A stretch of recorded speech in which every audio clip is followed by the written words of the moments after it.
Hello, welcome. This is Glasgow Rangers Nation. I'm Owen James, and this is all your latest Rangers news, guys.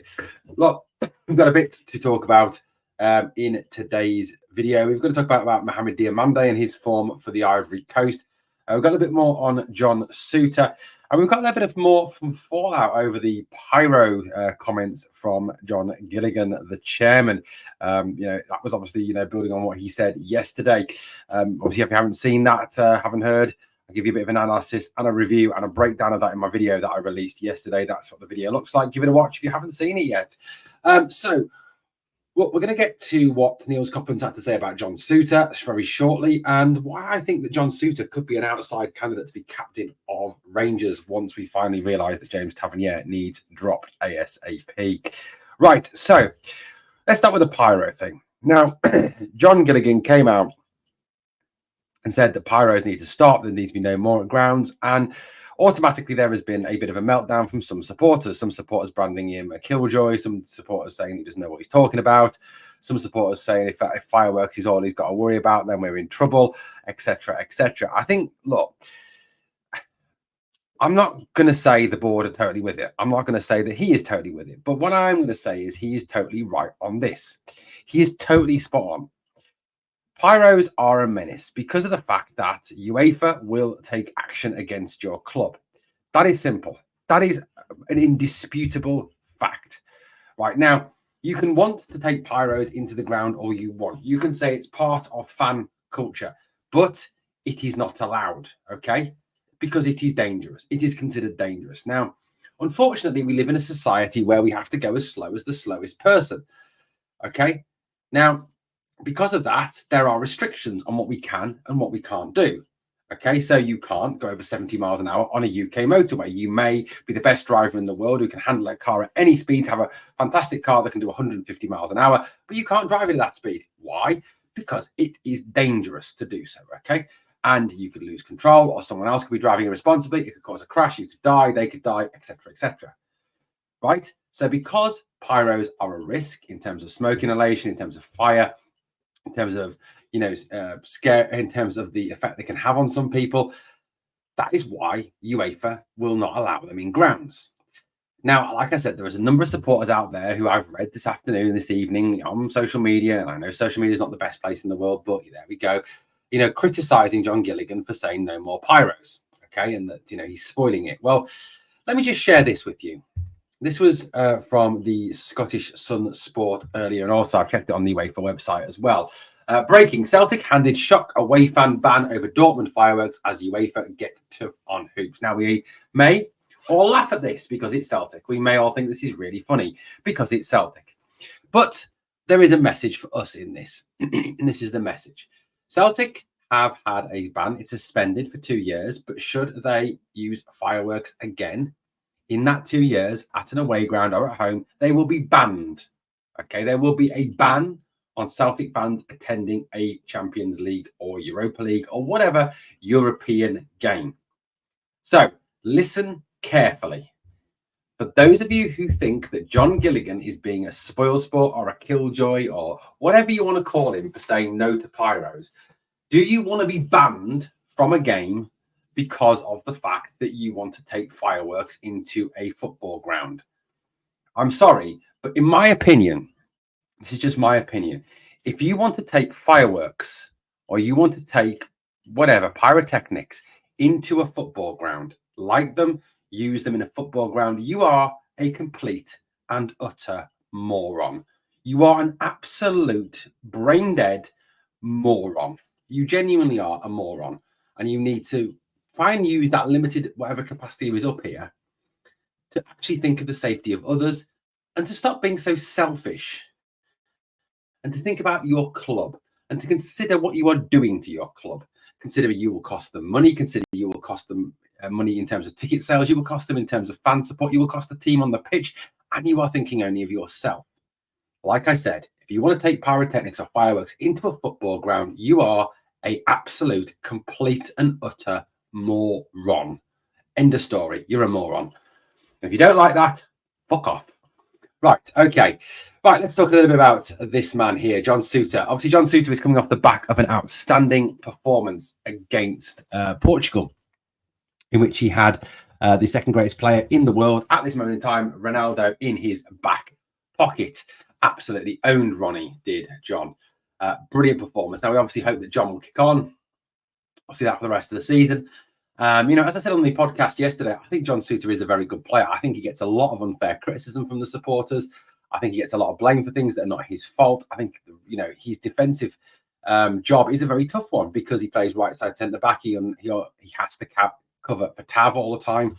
Tav is well known for going missing, for being out of position, for just not being able to cope with attacks down his side, and Souttar gets pulled out of position to cover for him, which leads to a gap then in the middle, which leads to defensive frailties, which can lead to problems. So, look, I think a lot of the problems that come and the damage that's done when Souttar is out of position is done because of James Tavernier being out of position. I mean, you're going to say, this is just you slagging Tav off again. No, go and watch the last two games. Go and watch the games, break it down, look at where John Souttar is in the right back slot. Look at where he's pulled over to the right side of the defence, constantly in the right back place, because James Tavernier is nowhere to be seen. That's not me being anti-Tav. That's me watching it as a coach and looking and seeing my right back is not where he should be. My right back is not defending. My right back is not covering and watching their winger. My right back is gone missing somewhere up the field or in the middle of the field or somewhere on the pitch, disappeared again, and is casually jogging back towards the defence 9 times out of 10. Watch the last two games back. So John Souttar, for me, like I said, gets a lot of unfair criticism. I like Big Sutty. I think he's a good player. I think he's a leader on the field. He captained Rangers during a pre-season game. I think it was the Ajax game he captained the team in. He did very well. He's a good player. I mean, look, I'm not saying long-term he's the captain, but should Philippe Clement finally come to his senses and drop Tav, who is absolute dog shite at the moment, John Souttar could be someone, that could be a captain of Rangers. He really genuinely could. He's got the ability, he's got the talent, he's got the leadership qualities. I really like the way he plays the game. So he puts his body on the line a lot of time. He leads by example a lot of time, a lot more than Tav does. He brings the ball out from the back very well. He distributes the ball. He tackles well. He heads well. He gets in the way of things. He blocks. He's a good player. He is a good player. Now, Niels Koppen has been talking about John Souttar and the desire that he has for John Souttar to be here for the long term. Now, this obviously comes on the back of Niels Koppen saying that 80% of signings should be able to be sold, and that's true. If you bring a trading model in, you bring in a lot of young players. Yeah, you are going to sell. excuse me, a fair few of those, but not a Sutty. This is what Niels Koppen had to say about John Souttar. He says, of course, you need some of these guys like John Souttar to stay for a long time at the club. Guys who understand the DNA of the football club and can pass that knowledge on to the new players.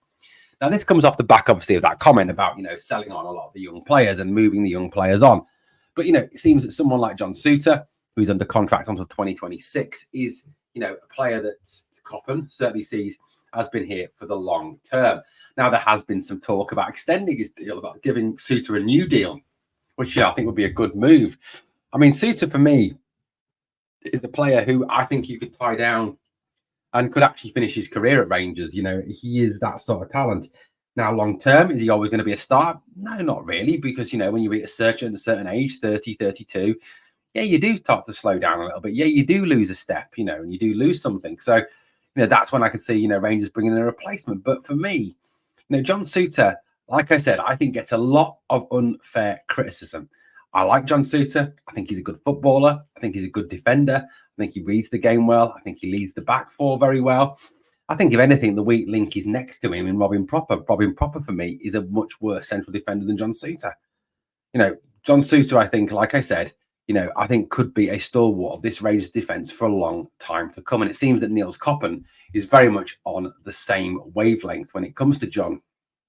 Obviously, John's got to kick on from what he did against Portugal for Scotland. Yes, and we hope to see that obviously on Sunday and going forward against Aberdeen, against Hearts, against Celtic, against whoever we're playing, and in Europe against FCSB. Now, there was some interesting news from the Steaua Bucharest coach this week when he said that he would field a weakened team against Rangers in the Europa League so that he could concentrate on preparing his first team players for the league as he was seeking to get the league campaign back on track. Steaua have fallen away very badly in the Romanian league, and he sees the league as being a priority.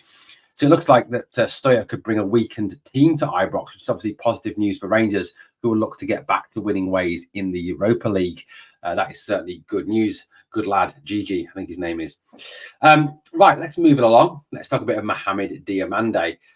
Again, another player who gets a fair bit of criticism. He's a player who, you know, some fans don't like, and I don't get why. Again, this is a top player. This is a player again who, you know, is able to use the ball well, is able to buy himself time well, is able to pass the ball well.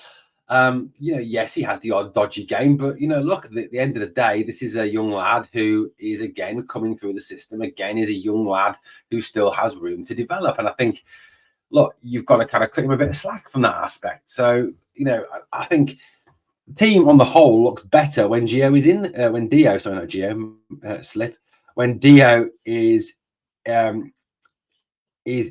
the team. You know, it does look a whole lot better. Now Dio didn't start the game for the Ivory Coast the other night, but came on as a sub in the 46th minute for the injured Frank Kessel.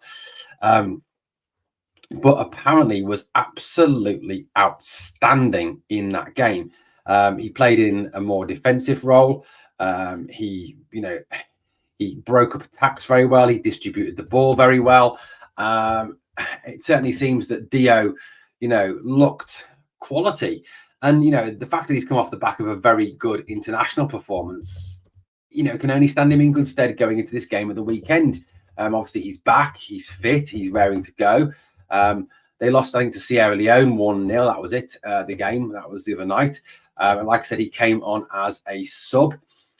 Scored very highly as well, was rated, I think it was 4.4, 4.5 by SofaScore or FootMob. I can't remember who it was by now, but yeah, it did come on for Frank Kessie and played exceptionally well, you know, in that midfield three. So it's all very, very encouraging. You know, the fact that he's gone off with his country, the fact that he's come back and he's performed exceptionally well. So, you know, all credit to Dio that he's done that. And, you know, let's hope that's something that he takes forward into this game of the weekend against Killy, because it's going to be a tough game. You know, it's a lunchtime kickoff. It's a 12 o'clock kickoff on a Sunday. Never a great time. You know, you've got players coming back in dribs and drabs from international duty. We have more players coming back from international duty than they do. You know, these players are not going to get a chance to train with the squad. They'll get a very limited time to train with the squad, maybe one session, maybe 1.5 session, maybe a recovery session and a training session. So, you know, Clement will not get a lot of time to prepare the team for this game on Sunday. So, you know, obviously that's a natural handicap that is there. But, you know, overall, you know, you look at it in terms of the fact that it's going to be a case of getting the job done. If that's all it's going to be, I think on Sunday is just go there, get the job done and get out. And that's going to be the be all and end all. I think it's 3 points and that's it. I don't think we'll see a performance. I don't think we'll see fast-flowing football from Rangers. If we can come away with a 1-0 or a 2-1, we'd take that now. Absolutely would take that now. Right, guys, let me know what you think of the stories we've covered in this morning's video, or this afternoon's, or this evening's. Depends, obviously, when you've decided to watch the video. Thank you for watching Glasgow Rangers Nation, guys. It is a pleasure to speak to you, as always. Please smash the like, smash the sub, share, comment, do all that great stuff, please. And remember always, never forget, we are the people.